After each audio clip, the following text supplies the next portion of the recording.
June Attorney 1st, General I Barr, was you worried seem about to the be District of engaging Columbia, in which is protests federal. in certain parts of the country. You're very aware of those, but when protesters with guns and swastikas and Confederate flags, excuse me, Mr. Barr, this is my time and I control it.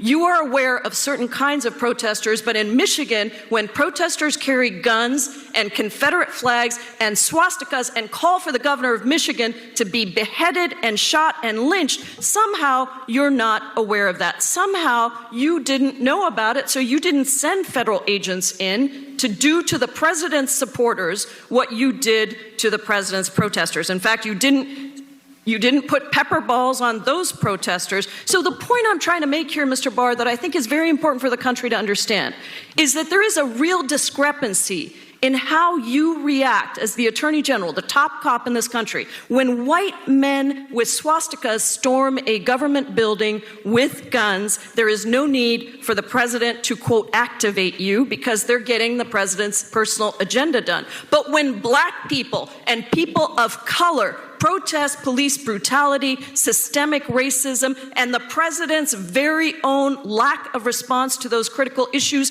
then you forcibly remove them with armed federal officers, pepper bombs, because they are considered terrorists by the president. You take an aggressive approach to Black Lives Matter protests, but not to right-wing extremists threatening to lynch a governor if it's for the president's benefit. Did I get it right, Mr. Barr? I have responsibility for the federal government, and the White House is the seat of the executive Mr. Barr, let me branch, just make it clear. You are supposed to the Michigan represent authorities the can people handle of the United Michigan States authorities of can America, handle- not violate people's First Amendment rights. You are supposed to uphold democracy and secure equal justice under the law, not violently dismantle certain protesters based on the president's personal agenda. Incredible.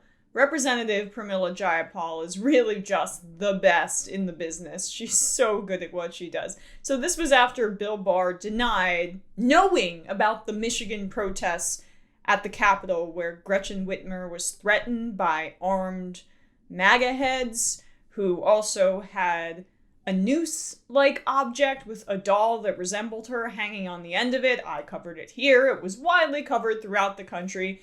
It was all about reopen the economy, and they didn't wear masks, and they got in the faces of police officers there.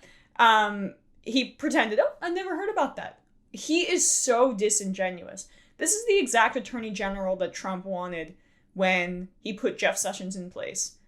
Except Barr's smarter than Jeff Sessions, more cunning, and more authoritarian. He is willing to do whatever Trump says, and he genuinely seems to enjoy cracking down on leftists, black people, protests, but specifically left-wing protests for humanity, people's rights, protests against police kneeling on the necks of black people and killing them. So he was smug throughout this entire congressional hearing, and that was part of what made Representative Pramila Jayapal, one of the strongest progressives in the House of Washington, lose her temper, as she put it. In his first appearance ever before the House Judiciary Committee on Tuesday, Attorney General William Barr declined to say that political concerns weren't animating the Trump administration's use of federal troops to crack down on Black Lives Matter demonstrators.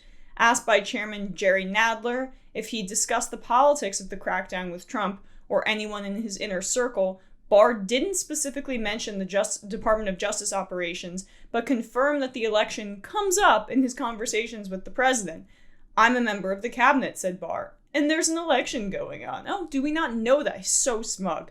Pressed further by Nadler on the topic, Barr demurred, I'm not going to get into my discussions with the president.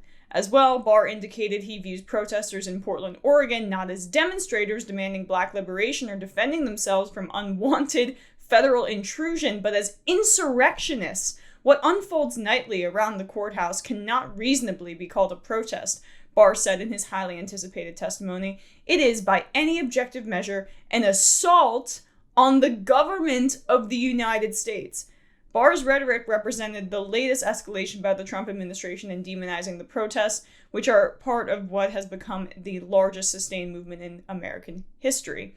A Monday statement from the U.S. Marshals, a component of the Justice Department, called elements within the protesters violent extremists, a term typically used by the U.S. government to describe domestic terrorists, though a Marshall spokesperson said the reference was unintentional. Feigning ignorance. Pathetic. I mean, Barr was doing that throughout the entire testimony, and the Marshall spokesperson is doing that there too.